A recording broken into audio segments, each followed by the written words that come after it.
পানি দেখে তো মনে হচ্ছে লাফ দিই একটা, কিন্তু দুঃখের বিষয় লাফ দেওয়া সম্ভব, কিন্তু লাফ দিয়ে উঠতে পারবো না। বিভিন্ন কারণ আছে, কিন্তু কারণগুলো না বলি। তো যাই হোক, এরা সেই আনন্দ করে গোসল করতেছে। যে পরিমাণ হাইট বা উচ্চতা, এটা কিন্তু একটা ব্রিজের উপর। তো ব্রিজের উপর থেকে ওই যে ভাইরা খুব আগ্রহ নিয়ে আসলো লাফ দেওয়ার জন্য। তো দেখি আমরা তাদের লাফ দেওয়াটা দেখি। কিসের স্কাই ড্রাইভিং, এ তো রিভার ড্রাইভিং এর সেই লেভেলের এরা শক্তি সাহস নিয়ে লাফ দিচ্ছে।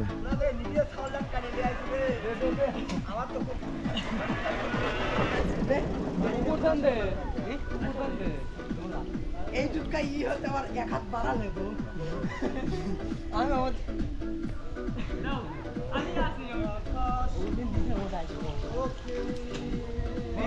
বুঝলাম না ব্যাপারটা। হ্যাঁ দেন ভাই, প্লিজ দয়া করে কেউ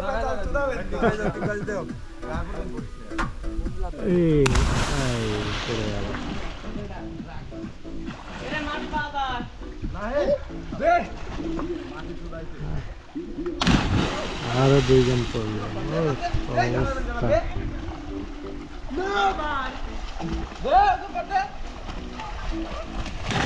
এই বাবা, পুরো কমান্ডো ট্রেনিং দেওয়া আছে দেখতেছি এদের।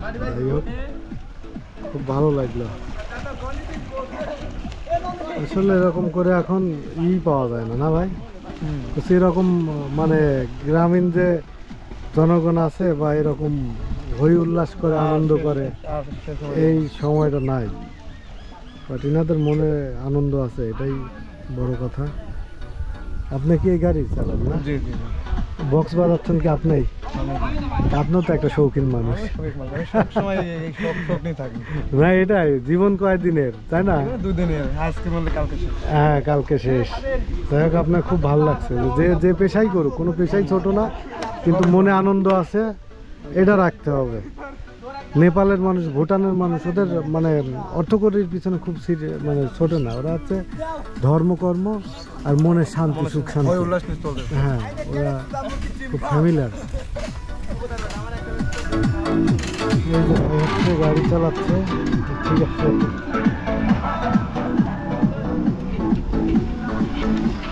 যাই হোক, লাভ দেওয়া দেখালাম। ধন্যবাদ সবাইকে।